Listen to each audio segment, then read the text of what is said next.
Everyone, फिर से आप लोगों के सामने हाजिर हो गया हूँ ये कहानी के साथ। आज की जो क्राइम की बात है, ज़्यादा पुराना नहीं, इसी महीने में घटी थी और इसी महीने में इसका सच्चाई भी सामने आ जाता है। बस 2 से 3 दिनों के अंदर पुलिस कार्रवाई करते, जिसने भी इस काम को अंजाम दिया था उसको हिरासत में लेता है और वो कबूलता भी है।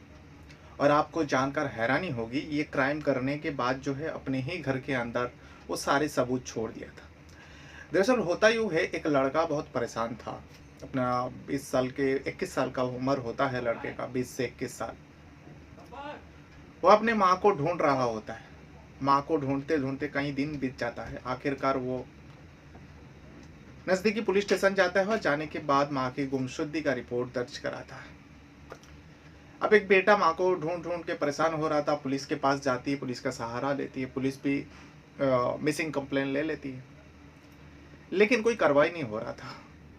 तभी जो है 2 दिन और बीत जाता है। अब जो उस महिला के रिश्तेदार है, उन सारे रिश्तेदार को भी बेटा फ़ोन करके ये सारी बातें बताए। जो माँ मंदिर गई हुई थी, उसके बाद लौटी नहीं। मैं हर जगह तलाश कर लिया, लेकिन माँ को दिखाई नहीं दे रहा, माँ का कोई पता नहीं। अब रिश्तेदार भी परेशान होता है। ख़ास करके जो महिला गायब हुई थी, मिस हुई थी, उस महिला के भाई, भतीजे, सारे लोग उस जगह पर आ जाते हैं। आने के बाद अब उस महिला को ढूँढने लगते हैं। उस बेटे से कहा जाता है, तुमने पुलिस में गया था।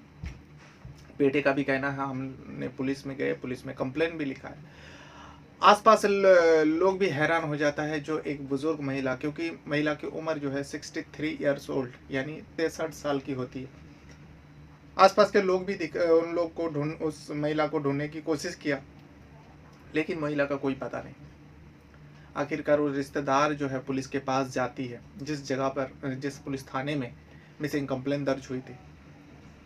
अब जब पुलिस के ऊपर दबाव बनती है, पहले तो पुलिस इस मामले का मिसिंग कंप्लेन ही सिर्फ ले लिया था, लेकिन इतना कार्रवाई नहीं कर रहा था।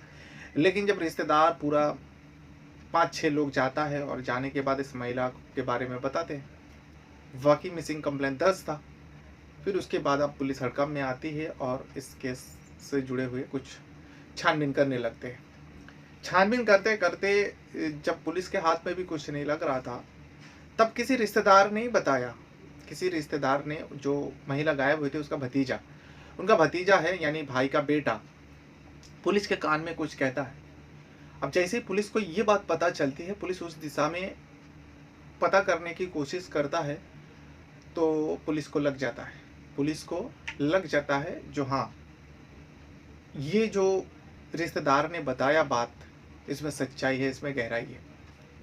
तब जाकर जो है पुलिस कर्मी उस दिशा में सर्च करते हैं, पता करता है और आखिरकार वो जो बदमाश है, वो जो मुखौटा ओढ़ के पुलिस वाले के साथ ही घूम रहा था, वो सामने आता है, उसके चेहरा। उसके बाद जो सच्चाई सामने लेकर आता है पुलिस वाला, और वो खुद कबूलता है, क्योंकि उसके पास कोई चारा नहीं था। इसे सुनने के बाद किसी को भी यकीन करना मुश्किल हो जाएगा। खास करके आज के दौर में कोई इतना बड़ा भी घिनौना काम को अंजाम दे सकता है, और कोई सोच भी नहीं पाएगा जो वाकई कोई अपना अपने के साथ ऐसा कैसे कर सकता है। तो आज मैं आपको इस घटना के बारे में बताने जा रहा हूँ। पूरा डिटेल दूंगा, लेकिन वीडियो में आगे बढ़ने से पहले आप लोगों से एक छोटी सी रिक्वेस्ट रहेगा। पता नहीं क्या हो गया मेरे चैनल को, चैनल आगे ग्रो ही नहीं हो रहा है। बहुत दिनों से कोशिश कर रहा हूँ, क्या मिस्टेक है वो भी समझ में नहीं आ रहा है, लेकिन चैनल ग्रो होने का नाम नहीं ले रहा है। फिर भी मैं हिम्मत नहीं हारता, हर रोज़, बल्कि कभी कभार रोज़ वीडियो डालता हूँ, कभी एक दिन छोड़ के भी वीडियो अपलोड करता हूँ, क्योंकि मैं दूसरा तीसरा चैनल के लिए भी काम करता हूँ। लेकिन वीडियो जो व्यूज़ नहीं आ रहे और चैनल भी आगे नहीं बढ़ रहा है।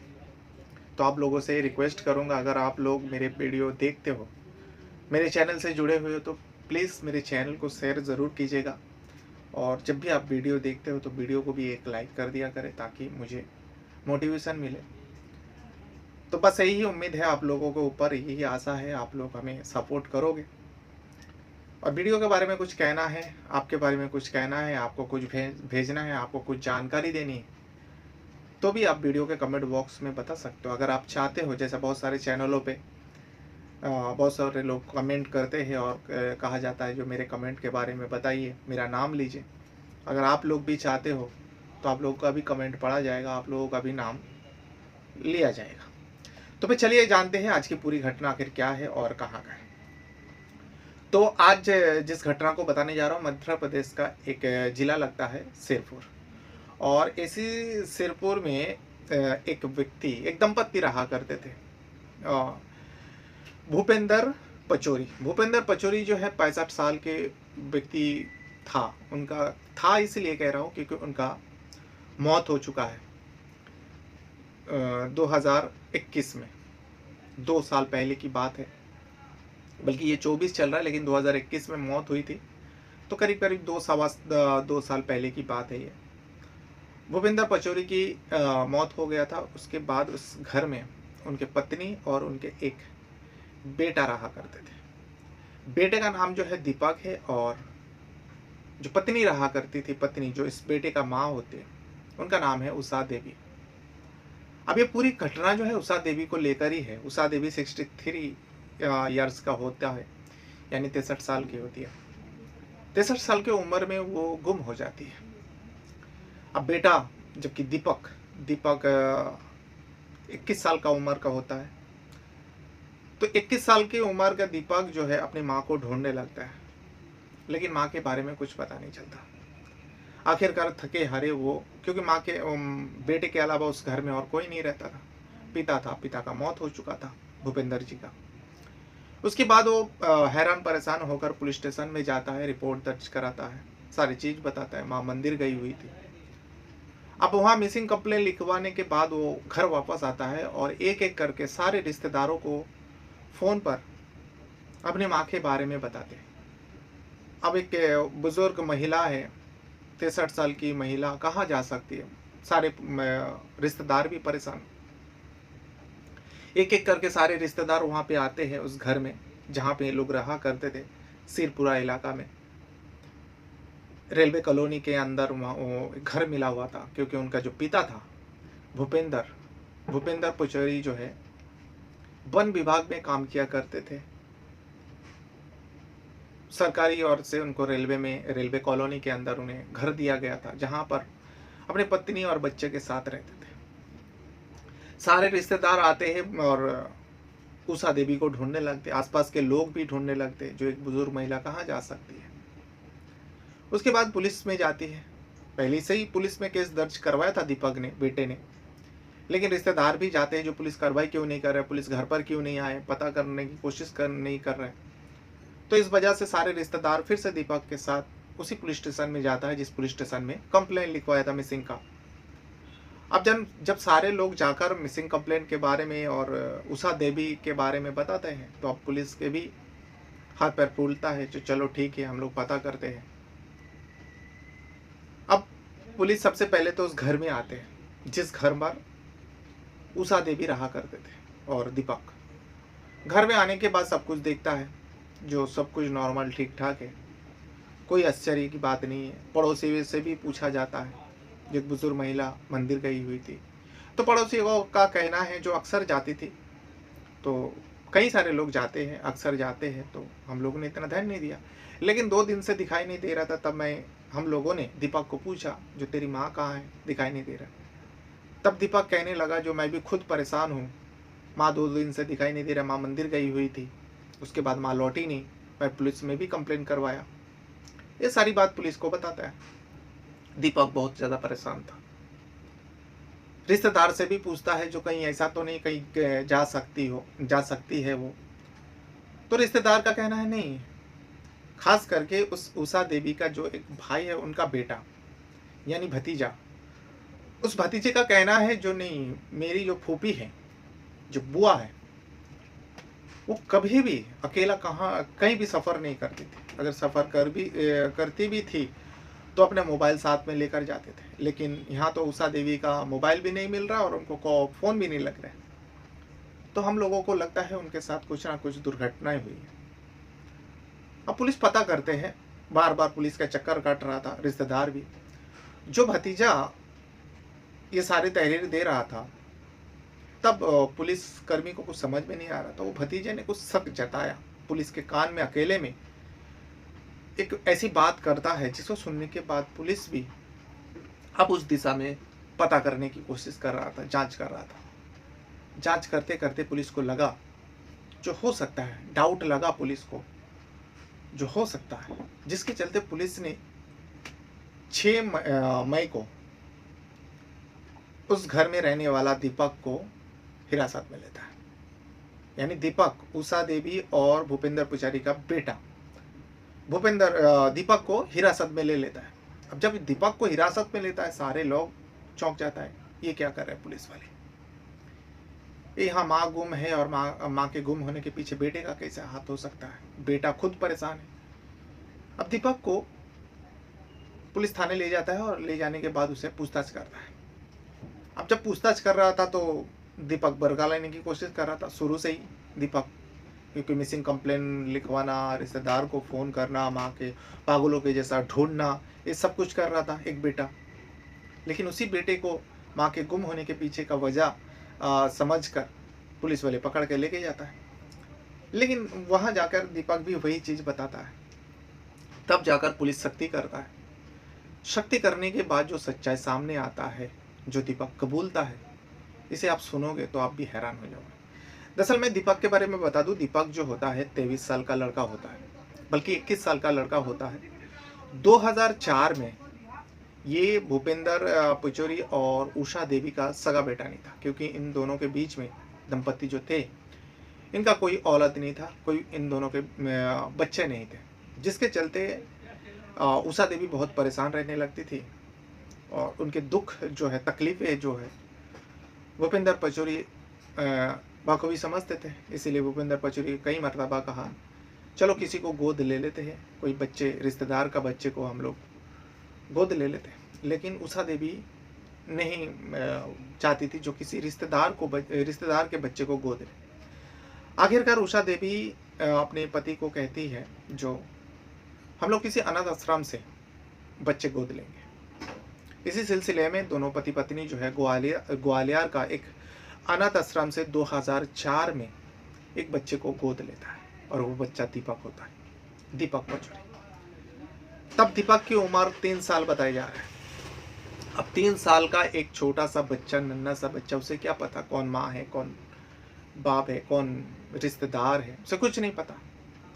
अब उसे गोद लेकर आते हैं घर पर। अब उसे, जैसा उषा देवी है, अपनी माँ का फर्ज निभा रही थी और भूपेंद्र पुजारी भी पिता का फर्ज निभा रहा था। धीरे धीरे ये लड़का दीपक बड़ा होता गया, स्कूल में दाखिला कराया। आपको जानकर हैरानी होगी, ये दीपक भी पढ़ाई में बहुत अच्छा पढ़ाई करता था। 10वीं का रिजल्ट में इसका मार्क्स आती है 94%। अब 94 में पास होता है 10वीं का एग्ज़ाम। उसके बाद वो 12वीं में 89% लेकर आता और उसका सपना था कलेक्टर बनने का। जब कलेक्टर बनने का सपना था तो माँ बाप भी खुश, माँ बाप भी बेटे का मेहनत देख रहा था। बेटे का कुछ ऐसा बुराई नहीं देख रहा था उसके अंदर, जो बेटे के अंदर कुछ बुराई है।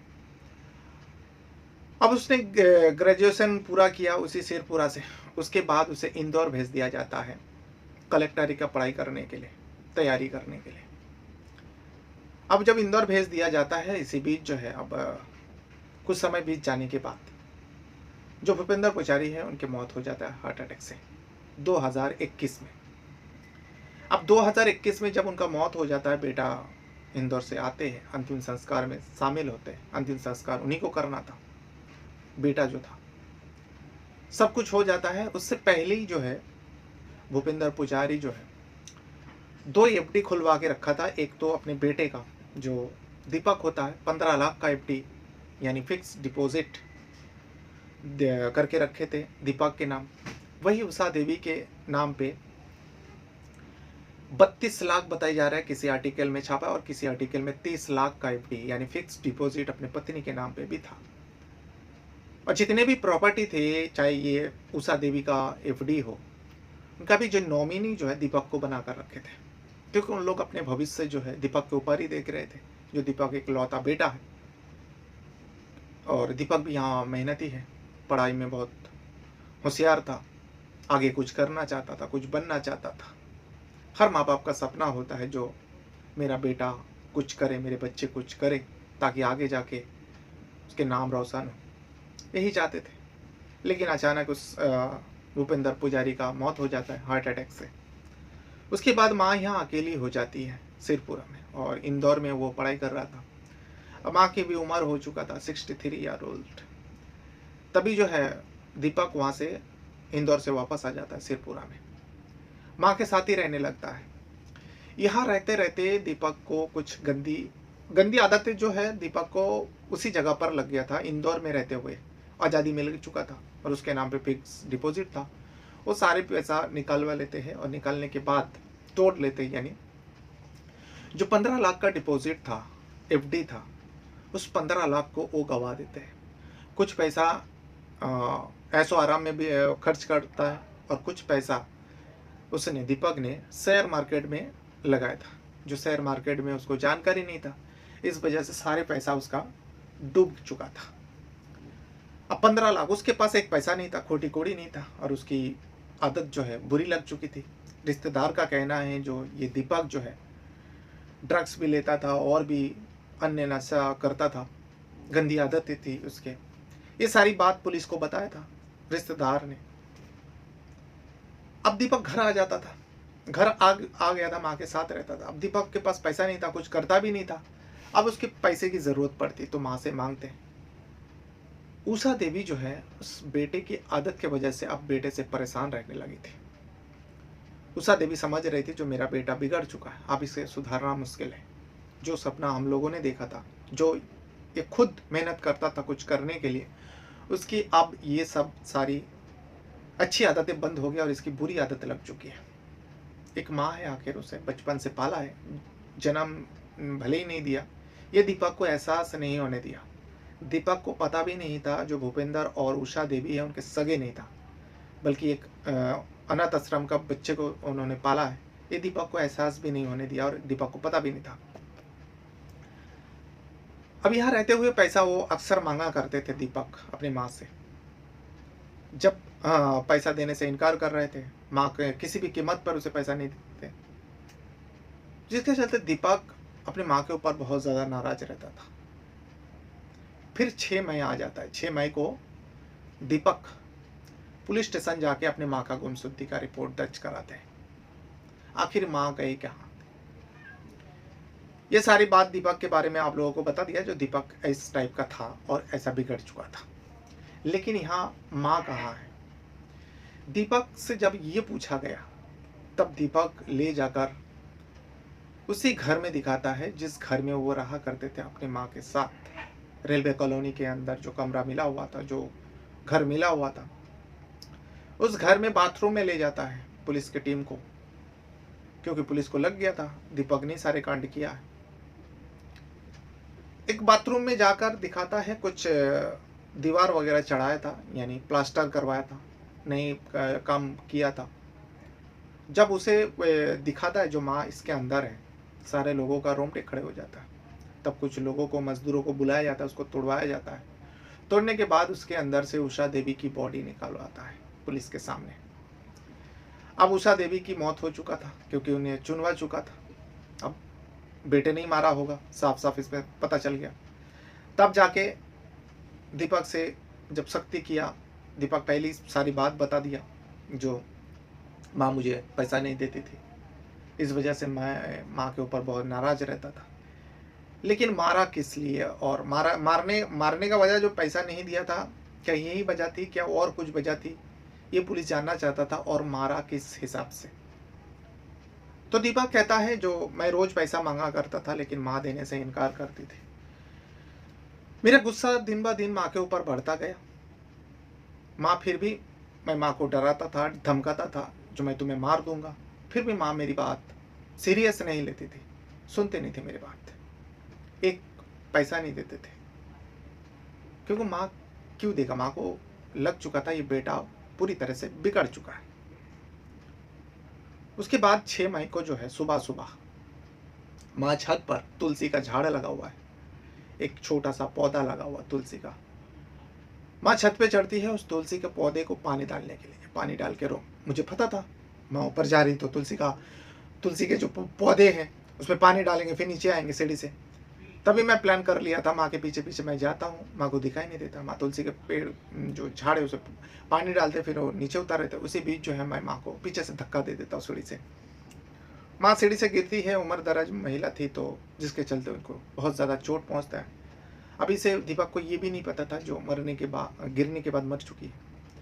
दीपक हाथ में एक रॉड, लोहे का रॉड लिया था और जल्दी से वो उतारते हैं।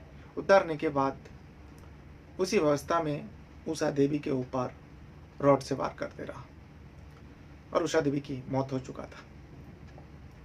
अब इसे सारी चीज़, आज की दौर में सारी चीज़ पता है। जो अगर उषा देवी को यानी मेरी माँ को टुकड़ा करके अलग अलग जगह में फेंकूंगा तो भी लोगों को पता चल जाएगा, इन्वेस्टिगेशन होगा, छानबीन होगा, आसानी से पुलिस पता कर लेगी। इसीलिए यह प्लान वो नहीं करता।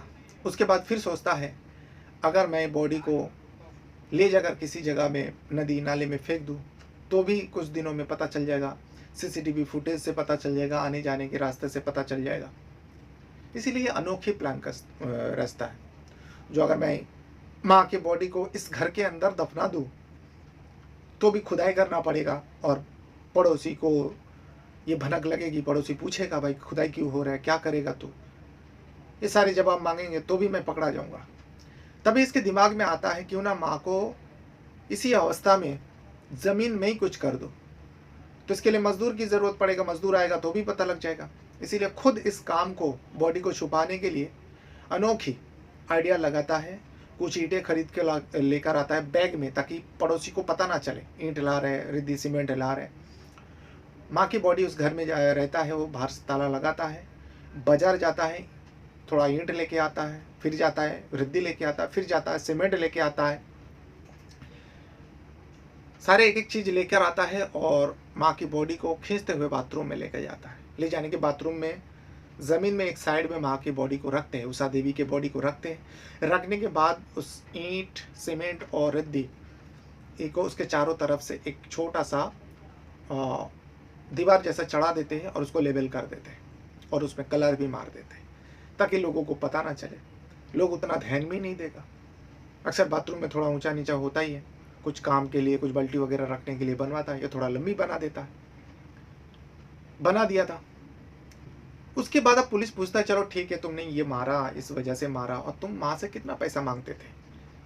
पुलिस ने जब उषा देवी का सारी डिटेल खंगाला तो पता चला उषा देवी के नाम पे भी 30 से 32 लाख का एफडी है, फिक्स डिपॉजिट। और इसी पैसे के लिए, क्योंकि नमीनी वो खुद था दीपक, जब मांगा करते थे नहीं देते थे, तभी दीपक ने सोच लिया अगर मैं मार दूँ माँ को तब मुझे ये सारे पैसा मिल जाएगा।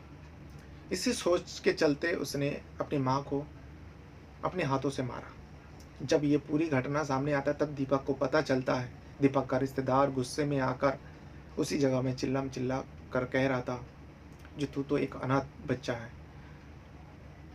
तूने अपने जिसने तुझे पाल पोस कर बड़ा किया, तूने उन्हीं को इस तरीके से मौत का घाट उतारा। तब शायद पहली बार दीपक को एहसास हुआ, दीपक को मालूम चला जो ये भूपेंद्र और उषा देवी का बेटा नहीं था। बाकी इस घटना को सुनने के बाद किसी का भी रोंगटे खड़े हो गए थे। जो एक माँ बाप जो अपने औलाद से भी ज़्यादा, क्योंकि उनका औलाद नहीं था, उन्होंने पाल पोस कर बड़ा किया था, अनाथ आश्रम से लेके आया था, और जो कुछ भी कर रहा था उसी बेटे के लिए कर रहा था।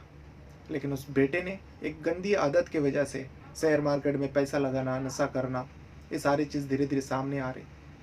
आखिरकार उस दीपक के ऊपर 302 का धारा लगाता है। लगाने के बाद उसके ऊपर चार्जशीट दाखिल करेगी, फिर उसको कोर्ट पेश करेगा और उसे सज़ा मिल जाएगी। ऐसे व्यक्ति को, ऐसे लड़का लोगों को तो सज़ाई मौत होनी चाहिए, लेकिन अब अदालत तय करेगा जो उसे क्या सज़ा मिलेगी। तो ये था वो पूरी कहानी। आप चाहे तो पता कर सकते हो, मध्य प्रदेश का शेरपुर इलाका का है, जहाँ पर एक दंपत्ति ने एक अनाथ आश्रम से आज से करीब 23 साल पहले, 23-24 साल पहले एक लड़का को गोद लेता है, और उस लड़का जब जैसे ही 21 साल की उम्र होता है उसने ये हरकत कर देता है अपने ही माँ के साथ। बहरहाल अपने साथ साथ अपना परिवार का भी बहुत ज़्यादा ख्याल रखिएगा और इस वीडियो को देखने के लिए आपका बहुत बहुत धन्यवाद करता हूँ। Thank you very much.